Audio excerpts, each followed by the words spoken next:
عمران ریاض حق اور سچ کی آواز ہے، اور عمران ریاض جیسے لوگوں کی بار بار گرفتاری بنیادی انسانی حقوق پہ انتہائی ظالمانہ جابرانہ حملے ہیں۔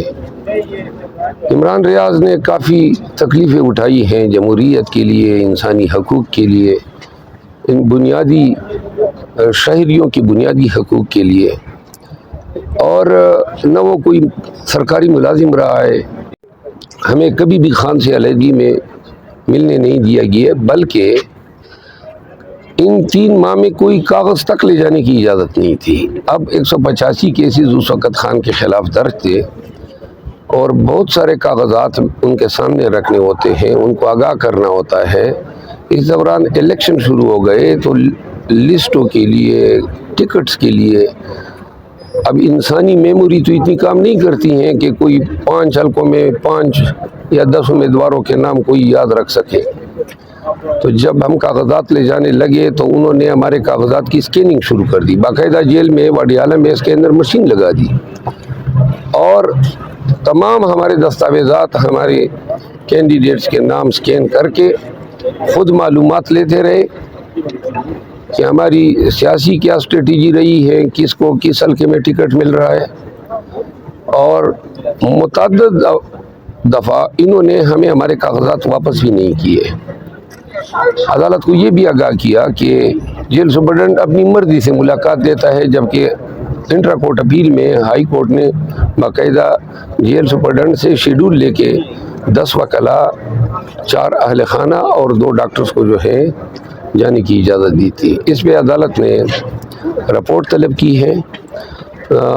اس آج کی ریٹ پٹیشن کا دوسرا حصہ جو تھا وہ پاکستان تحریک انصاف اور مولانا محمد خان شیرانی صاحب سمیت چند انڈیویجول 7 افراد خان صاحب ان سے ملنا چاہتے ہیں، تو اس حوالے سے جو ہے عدالت نے تفصیل پوچھی، تو میں نے کہا یہ 1 ٹائم میٹنگ ہے، تو اس پہ عدالت نے سوموار کے دن کے لیے سپرنٹنڈنٹ جیل کو طلب کیا ہے۔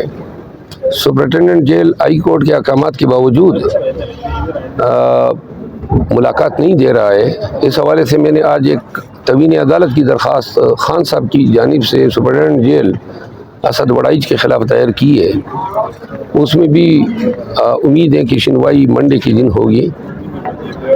تو یہ آج کی صورتحال ہے۔ اس کے علاوہ ایک اور پٹیشن آج ہم نے دائر کی ہے، اور ایک پٹیشن ابھی میں سپریم کورٹ میں دائر کرنے جا رہا ہوں 184(3) کے تحت، جو میں نے اپنے طرف سے کی ہے، اور پاکستان میں جتنی بڑی یہ نتائج میں دھاندلی ہوئی ہے، اور اس میں نے الیکشن کمیشن کے چیف الیکشن کمشنر اور ممبران الیکشن کمشنر کی تقرری کو بھی چیلنج کیا ہے۔ پاکستان کا قانون ہے کہ جو شخص ایک پنشن لیتا ہو وہ دوسرا فائدہ نہیں اٹھا سکتا ہے، اور ایک قانون یہ بھی ہے سول سرونٹ کا کہ جو ریٹائر ہو جائے وہ 2 سال تک کوئی دوسری ملازمت نہیں کر سکتے ہیں۔ پھر جو 2 وکلاء ڈائریکٹ الیکشن کمیشن میں مقرر ہوئے ہیں، ان کے حوالے سے بھی قانون کے تقاضے پورے نہیں ہوئے ہیں۔ اور اس کے علاوہ میں نے 184(3) میں یہ بھی استدعا کی ہے کہ سارا معاملہ جو ہے وہ فارم 45 کا ہے، اور فارم 45 الیکشن کمیشن کے پاس موجود ہے، تو اپنی فارم 45 دیکھ کے وہ الیکشن کی عذرداریاں جو ہیں وہ ڈیسائیڈ کر سکتے ہیں۔ لیکن کل سے انہوں نے وہ کام شروع کر دیا ہے کہ جی ٹریبیونل بن گئے ہیں، اور اب اسٹینڈرڈ آرڈر ہوگا، تمام پٹیشن جو ہے وہ ٹریبیونل بھیجے جائیں گے۔ تو یہ گزارشات ہے۔ اچھا مروت صاحب بتائیے گا کہ رات گئے عمران ریاض صاحب کو دوبارہ گرفتار کر لیا گیا ہے، کیا کہیں گے اس پر؟ عمران ریاض حق اور سچ کی آواز ہے، اور عمران ریاض جیسے لوگوں کی بار بار گرفتاری بنیادی انسانی حقوق پہ انتہائی ظالمانہ جابرانہ حملے ہیں۔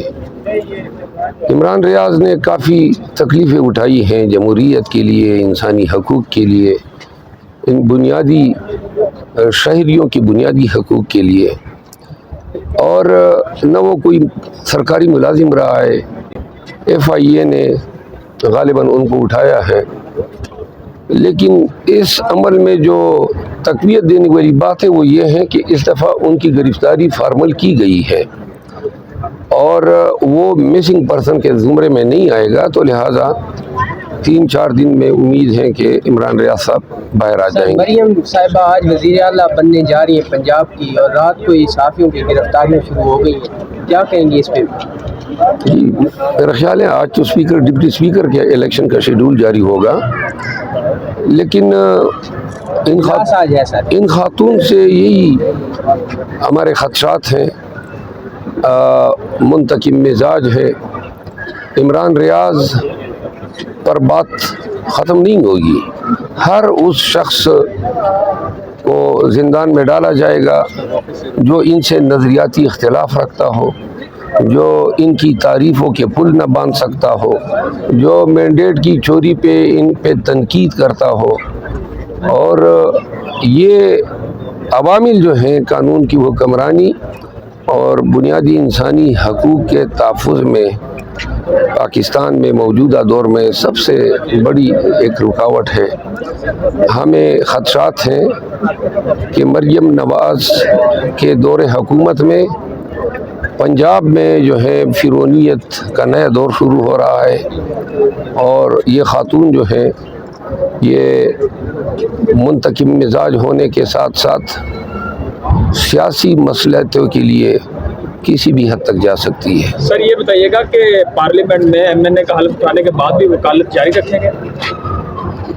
جی میرا تو بنیادی پیشہ اور میری تو محبت ہی وکالت ہے، تو لہٰذا میری تو کوشش ہوگی کہ میں اپنا پیشہ جاری رکھ سکوں. میں پاکستان تحریک انصاف کی اتنے کیسز ہوتے ہیں ہمارے لیڈرز کے اور ہمارے خان صاحب کے کہ اب ہم اپنی پرائیویٹ جو ہماری پریکٹس ہے اس پہ توجہ نہیں دے پا رہے ہیں، کیونکہ پارٹی کو ہمارے وقت کی ضرورت ہے. لیکن میری کوشش ہوگی، کیونکہ ہمارا بنیادی ذریعہ آمدن تو وکالت ہے، اور سابقہ 1.5 سال سے ہم وکالت سے دور ہوتے جا رہے ہیں. لیکن اس دوران بھی جو مقدمے آتے ہیں ہم لے بھی رہے ہیں اور عدالتوں میں پیش. احمد صاحب بتائیے گا کہ IMF کے پروگرام کے خلاف آپ خط لکھنا چاہ رہے ہیں. مسلم لیگ نون کہہ رہی ہے یہ معاشی دہشت گردی اور دوبارہ پاکستان کو ڈیفالٹ کرنے میں پاکستان تحریک انصاف اپنے جو ہے وہ پروسیس میں شروع ہو چکی ہے. جو دہشت گردی مسلم لیگ نون پیپل پارٹی اور MQM نے کی ہے اور پاکستان کے عوام کا دیا گیا مینڈیٹ چوری کیا ہے، وہ خیر ہے کہ یہ حکومت بنائیں اور بندر بانٹ کریں. اور اگر ہم صرف اتنا مطالبہ کریں، کیونکہ IMF نے سابقہ قرضہ جو گزشتہ آخری دفعہ دیا تھا مشروط دیا تھا کہ یہ پاکستان میں فیئر اور ٹرانسپیرنٹ الیکشن کے ساتھ مشروط ہوگا. اب الیکشن کا تو انہوں نے حشر نشر کر دیا، تو لہٰذا